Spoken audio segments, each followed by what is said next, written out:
بسم اللہ الرحمن الرحیم وقد یحذفان اجل فعل والفاعل معا دون الفاعل وحده فی مثل نعم جوابا لمن قال اقام زید اے نعم قام زید فحذفت الجملۃ الفعلیہ وذکر نعم فی مقامها وهذا الحذف جائز بقرینۃ السؤال لا واجب لعدم قیامه ما یؤدی موداه فی مقامه کالمفسر فیلزم فی الکلام استدراک وانما قدرت الجملۃ الفعلیہ للاسمیہ بأن یقال اے نعم زید قام لیکون الجواب مطابقا للسؤال فی کونه جملۃ فعلیہ. بسم اللہ الرحمن الرحیم. مصنف رحمہ اللہ نے پہلے بیان یہ فرمایا تھا کہ جب کوئی قرینہ موجود ہو تو اس صورت کے اندر کبھی جو ہے وہ فعل کو جوازی طور پر حذف کر دیا جاتا ہے، کبھی جوازی طور پر حذف کر دیا جاتا ہے، اور کبھی جو ہے وہ وجوبی طور پر فعل کو حذف کیا جاتا ہے، جی کبھی جوازی طور پر فعل کو حذف کیا جاتا ہے اور کبھی وجوبی طور پر فعل کو حذف کیا جاتا ہے.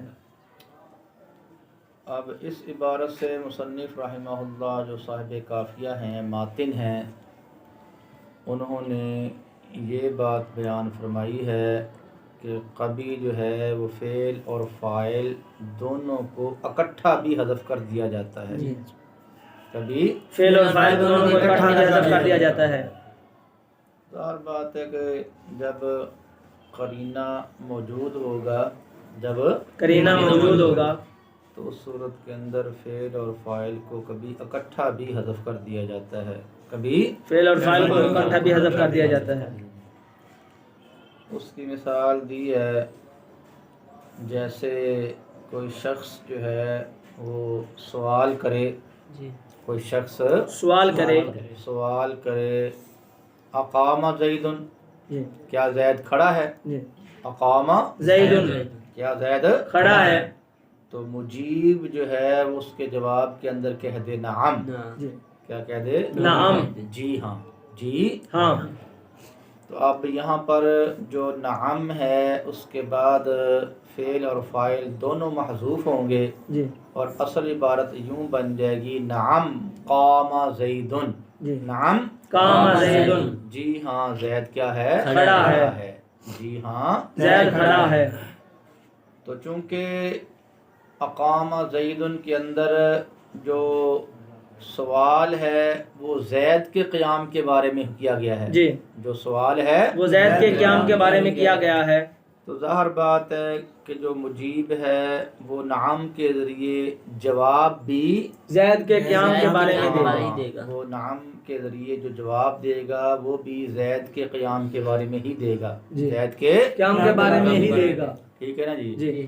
اس لیے یہاں پر چونکہ سائل کا سوال جو تھا وہ قرینہ تھا، سائل کا سوال جو تھا وہ قرینہ تھا، تو قرینہ کے پائے جانے کے وقت جو ہے فعل اور فاعل دونوں کو کیا کر دیا گیا؟ حذف کر دیا گیا. فعل اور فاعل دونوں کو حذف کر دیا گیا. اس عبارت سے شارع علیہ الرحمہ کی جو غرض ہے، شارع علیہ الرحمہ کی جو غرض ہے وہ اس بات کو بیان فرمانا ہے کہ فانی کے اندر جو الف ضمیر مرفوع متصل بارز ہے، الف ضمیر مرفوع متصل بارز ہے تو اس کا فاعل کیا ہے؟ اس کا جو مرجع ہے، اس کا جو مرجع ہے وہ کیا ہے؟ فعل اور فاعل دونوں ہیں. اس کا مرجع فعل اور فاعل دونوں ہیں. ٹھیک ہے. اس سے مراد کیا ہے؟ فعل اور فاعل ہے، دونوں ہیں. ٹھیک بات ہے. آگے کیا ہے جی؟ دون الفاعل وحدہ، دون الفاعل وحدہ. تو اس عبارت سے شارع علیہ الرحمہ کی جو غرض ہے وہ ایک سوال کا جواب دینا ہے.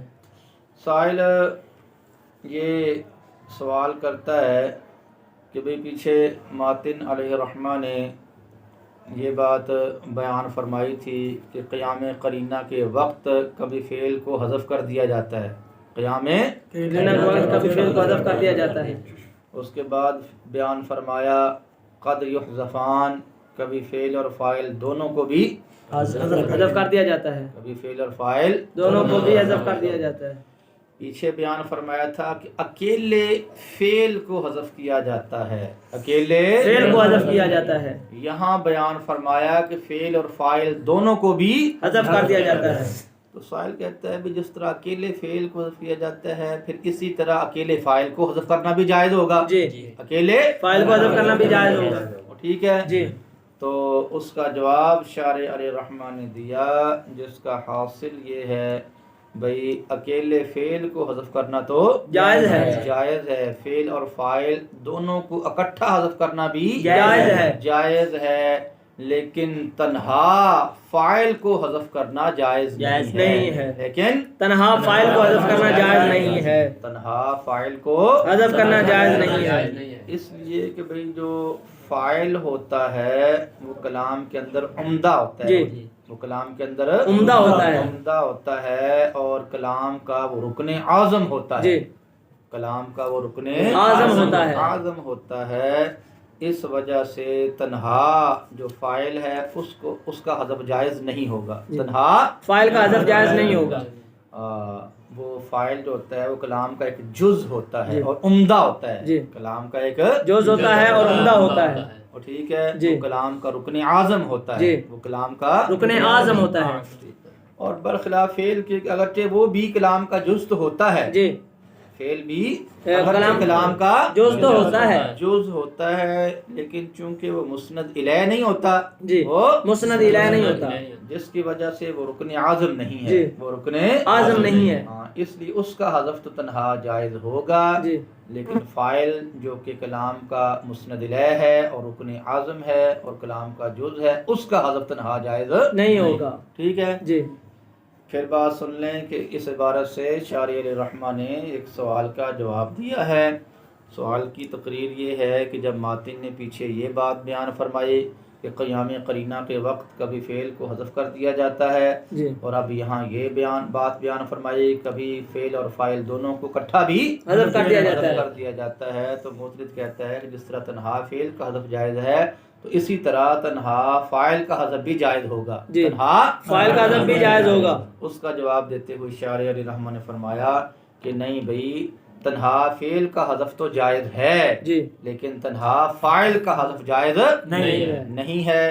اس کی وجہ یہ ہے کہ جو فاعل ہوتا ہے وہ کلام کا جز ہے اور مسند الیہ ہونے کی وجہ سے رکن اعظم ہے، جی، وہ کلام کا جز ہے اور مسند الیہ ہونے کی وجہ سے رکن اعظم ہے، اعظم ہے، اعظم ہے، اس وجہ سے اس کا حذف جائز نہیں ہوگا، برخلاف فعل کے کہ اگرچہ وہ بھی کلام کا جز ہوتا ہے، جی، وہ بھی کلام کا جز ہوتا ہے، لیکن چونکہ وہ مسند الیہ نہیں ہوتا بلکہ مسند ہوتا ہے، جی، تو اس کے مسند الیہ نہ ہونے کی وجہ سے وہ رکن اعظم نہ ہوا، جی، وہ رکن اعظم نہ ہوا، اس وجہ سے اس کا حذف تو جائز ہے تنہا، لیکن تنہا فاعل کا حذف جائز نہیں ہے۔ جی جناب، رحمہ اللہ نے فرمایا تھا فی مثل نعم، فی مثل نعم، فی مثل نعم، فی مثل نعم، یعنی نعم کی مثل کے اندر، نعم کی مثل کے اندر جو فعل اور فاعل ہیں ان دونوں کو اکٹھا بھی کیا کر دیا جاتا ہے، حذف کر دیا جاتا ہے، اکٹھا بھی حذف کر دیا جاتا ہے۔ تو شارح علیہ الرحمہ نے اس عبارت سے یہ بتایا ہے کہ بھئی جہاں پر کوئی جو ہے وہ قرینہ موجود ہو، جہاں پر کوئی قرینہ موجود ہو، کوئی سوال قرینہ بنے، کوئی سوال قرینہ بنے، تو اس سوال کے جواب کے اندر، جواب کے اندر جو ہے وہ نعم کو ذکر کیا جائے۔ جی، عبارت کیا بنے؟ کوئی سوال بنے اور اس کے جواب کے اندر نام، وہ سوال بنے، جی، اور اس کے جواب کے اندر نام جو کیا کیا جائے، نام کو ذکر کر دیا جائے، کو ذکر کیا جائے، تو اس صورت کے اندر فعل اور فاعل دونوں کیا ہو جائیں گے؟ اکٹھے حذف ہو جائیں گے، فعل اور فاعل دونوں اکٹھے حذف ہو جائیں گے۔ جیسے سوال کیا تھا اقامہ زید، اقامہ زید، زید، کیا زید کھڑا ہے، کھڑا ہے، تو اس کے جواب کے اندر کہا گیا نعم، نعم، اس کے جواب میں کہا گیا نعم، نعم، جی ہاں زید کیا ہے؟ کھڑا ہے۔ کھڑا ہے۔ تو اب یہاں پر چونکہ سائل نے سوال جو ہے وہ زید کے قیام کے متعلق کیا ہے، جی، زید کے قیام کے متعلق کیا ہے، تو نعم کے ذریعے مجیب جو جواب دے گا وہ بھی زید کے قیام کے متعلق ہی ہوگا، دے گا، زید کے قیام کے متعلق ہی دے گا۔ تو شارح فرماتے ہیں کہ یہ جو حذف ہے یہ جائز ہے، واجب نہیں ہے۔ جی، یہ حذف جائز ہے، واجب نہیں ہے۔ یہ حذف جائز تو ہے اس وجہ سے کہ یہاں پر قرینہ سوال موجود ہے، جی، سوال جو ہے وہ قرینے کے طور پر موجود ہے، موجود ہے، جی، ٹھیک ہے۔ جی، تو جب قرینہ موجود ہے تو پھر جواب کے سمجھنے کے اندر کوئی خلل مفہوم کے سمجھنے میں کوئی خلل واقع نہیں ہوگا۔ جی، جب قرینہ کیا ہے؟ موجود ہے تو مفہوم کے مفہوم کے سمجھنے میں کوئی خلل واقع نہیں ہوگا، خلل واقع نہیں ہوگا، اس وجہ سے پھر یہ حذف کیا ہو جائے گا؟ جائز ہو جائے گا۔ یہاں پر سوال چونکہ قرینہ موجود ہے تو قرینہ کے موجود ہونے کی وجہ سے عبارت کا مطلب سمجھنے میں کوئی خلل خرابی واقع نہیں ہوگی، اس وجہ سے یہ حذف کیا ہوگا؟ جائز ہوگا۔ اور یہ حذف واجب اس وجہ سے نہیں ہے، یہ حذف واجب اس وجہ سے نہیں ہے کہ یہاں پر جو ہے کوئی ایسی چیز موجود نہیں ہے، جی، ایسی چیز موجود نہیں ہے جو اس محذوف کے کیا ہو سکے؟ قائم مقام ہو سکے، اس محذوف کے قائم مقام ہو سکے اور اس محذوف سے وہ بے نیاز کر دے، کیا کر دے؟ اس محذوف سے بے نیاز کر دے، ٹھیک ہے۔ جی، پیچھے جو عبارت گزری تھی وَإِنْ أَحَدٌ مِّنَ الْمُشْرِكِينَ اسْتَجَارَكَ فَأَجِرْهُ، جی، اس کی مثل کے اندر تو حذف واجب تھا، جی، اس کی مثل کے اندر تو حذف واجب تھا، کیونکہ وہاں پر جو ہے وہ قائم مقام موجود تھا، جی، وہاں پر کیا تھا؟ قائم مقام موجود تھا، تو وہاں پر اگر حذف نہ کرتے، جی، وہاں پر اگر حذف نہ کرتے تو پھر جو ہے وہ حشف لازم آنا تھا، جی، کیا لانا تھا؟ حشف لازم آنا تھا، حشف لازم آنا تھا، تو اس وجہ سے وہاں پر تو حذف کرنا کیا ہے؟ واجب ہے، وہاں پر تو حذف کرنا واجب ہے تاکہ حشف لازم نہ آئے، لیکن یہاں پر چونکہ قائم مقام موجود نہیں ہے، یہاں پر قائم مقام موجود نہیں ہے، اس وجہ سے یہاں پر حذف واجب نہیں ہوگا بلکہ کیا ہوگا؟ جائز ہوگا۔ یہاں پر حذف واجب نہیں ہوگا بلکہ جائز ہے۔ ٹھیک۔ اس عبارت سے شارح علیہ الرحمہ کی جو غرض ہے وہ ایک سوال کا جواب دینا ہے۔ اس عبارت سے شارح علیہ الرحمہ کی غرض ایک سوال کا جواب دینا ہے۔ سوال کی تقریر یہ ہے کہ آپ نے جو گزشتہ سوال کے جواب کے اندر یعنی اقام زیدن اس کے جواب کے اندر جب مجیب نے نعم کہا، جی، اس کے جواب کے اندر جب مجیب نے نعم کہا تو آپ نے کہا کہ جہاں پر فعل اور فاعل نے جملہ فعل یا قام زیدن محذوف ہے، جی، یہاں پر فعل اور فاعل جملہ فعل یا قام کیا ہے؟ محذوف ہے۔ تو یہاں پر جس طرح جملہ فعل یا قام زید محذوف مانا جا سکتا ہے، جس طرح جملہ فعل یا قام زید مانا جا سکتا ہے، محذوف مانا جا سکتا ہے، اسی طرح یہاں پر جو جملہ اسمیہ ہے زید قام، جی، زید قام، وہ بھی تو محذوف مانا جا سکتا ہے، جی، جس طرح یہاں پر جملہ فعلیہ قام زید کو ہم محذوف مان سکتے ہیں، جی، اسی طرح یہاں پر جملہ اسمیہ زید قام کو بھی تو محذوف مان سکتے ہیں، تو پھر آپ نے جملہ فعلیہ کو جملہ اسمیہ پر ترجیح کیوں دی ہے؟ جملہ فعلیہ کو جملہ اسمیہ پر ترجیح کیوں دی ہے؟ ہاں، تو یہ تو ترجیح بلا مرجح ہوئی جو کہ باطل ہوتی ہے، جی، جو کہ باطل ہوتی ہے۔ اس کا جواب شارح علیہ الرحمہ نے دیا، جس کا حاصل یہ ہے کہ بھئی یہاں پر ہم نے جو جملہ فعلیہ کو محذوف مانا ہے، جی، جملہ فعلیہ کو محذوف مانا ہے اور جملہ اسمیہ کو محذوف نہیں مانا، جی، تو یہ ترجیح بلا مرجح نہیں ہے، جی، ہم نے جو جملہ فعلیہ کو محذوف مانا ہے اور جملہ اسمیہ کو محذوف نہیں مانا تو یہ ترجیح بلا مرجح نہیں ہے، مرجح نہیں ہے، بلکہ یہاں پر ترجیح دینے والی وجہ موجود ہے. جی یہاں پر ترجیح دینے والی وجہ موجود ہے. جو ترجیح دینے والی وجہ موجود ہے ان میں سے ایک وجہ تو یہ ہے، ایک وجہ تو یہ ہے کہ بھئی جب ہم یہاں پر جو ہے وہ جملہ فعلیہ قام زیدن کو محذوف مانیں گے، جی جملہ فعلیہ قام زیدن کو محذوف مانیں گے تو جو جواب ہے وہ سوال کے مطابق ہو جائے گا. جی جو جواب ہے وہ سوال کے مطابق ہو جائے گا، کیونکہ جواب کے اندر جملہ فعلیہ مذکور ہے اقام زیدن. جی جواب کے اندر جملہ فعلیہ مذکور ہے اقام زیدن.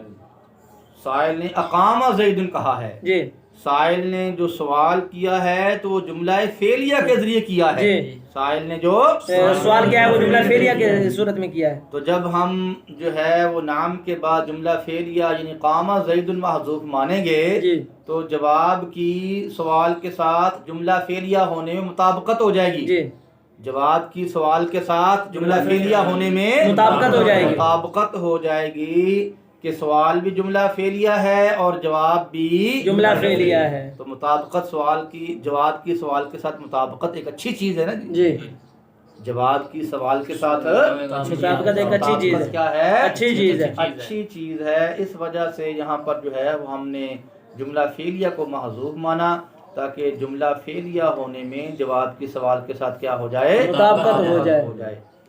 اور اس کی جو ترجیح کی دوسری وجہ ہے، اس کی ترجیح کی جو دوسری وجہ ہے وہ یہ ہے بھئی کہ جملہ فعلیہ قام زیدن کو محذوف ماننے سے تقلیل حذف ہے. جی اس سے کیا ہے تقلیل حذف ہے، کیونکہ اس کے اندر قام زیدن فعل اور فاعل کا حذف ہوگا. کیا ہوگا؟ قام زیدن فعل اور فاعل کا حذف ہوگا. فعل اور فاعل کا حذف ہوگا. اور اگر ہم یہاں پر جملہ اسمیہ کو محذوف مانے زیدن قامہ کو محذوف مانے زیدن قامہ کو محذوف مانے تو یہاں پر تکسیر حذف ہے. جی یہاں پر کیا ہے تکسیر حذف ہے، کیونکہ یہاں پر مبتدا کا بھی حذف ہے، پھر خبر جو قامہ زیدن فعل فاعل جملہ ہے اس کا بھی حذف ہے. کیا ہے اس کا بھی حذف ہے. ٹھیک ہے. جی تو جملہ فعلیہ کو محذوف ماننے کی صورت میں تقلیل حذف ہے اور جملہ اسمیہ کو محذوف ماننے کی صورت میں تکسیر حذف ہے. اور جو تقلیل حذف ہوتا ہے وہ تکسیر حذف سے اولا ہوتا ہے. جی جو تقلیل حذف ہوتا ہے وہ تکسیر حذف سے اولا ہوتا ہے. اس وجہ سے پھر یہاں پر جو ہے وہ کیا مانا گیا، جملہ فعلیہ کو محذوف مانا گیا ہے، جملہ اسمیہ کو محذوف نہیں مانا گیا. ٹھیک ہے. جی یہاں پر جو گفتگو ہو رہی ہے وقد یحذفان، جی کس کی گفتگو ہے؟ فاعل اور فعل دونوں کو اکٹھا حذف کرنے کی. یہاں پر جو گفتگو ہے وہ فعل اور فاعل کے حذف کی ہے. جی یہاں پر جو گفتگو ہے فعل اور فاعل کے حذف کی ہے. فعل اور فاعل کے حذف کی گفتگو ہو رہی ہے، نہ کہ مبتدا اور خبر کے حذف کی. جی یہاں پر جو گفتگو ہے وہ فعل اور فاعل کے حذف کی ہے، نہ کہ مبتدا اور خبر کی. تو اگر قام زیدن کو محذوف مانیں گے تو یہاں پر حذف ہوگا فعل اور فاعل کا. جی یہاں پر حذف ہوگا فعل اور فاعل کا. اور اگر آپ جملہ اسمیہ زیدن قامہ کو محذوف مانیں گے تو یہاں کس کا حذف ہوگا؟ مبتدا اور خبر کا. مبتدا اور خبر کا حذف ہوگا. بھائی یہاں پر چونکہ گفتگو فعل اور فاعل کی حذف کی ہے، جی یہ بھی اس بات کا قرینہ ہے کہ یہاں پر جو ہے جملہ فعلیہ نکالیں گے، جملہ اسمیہ نہیں نکالیں گے. ٹھیک ہے. جی چلیں بات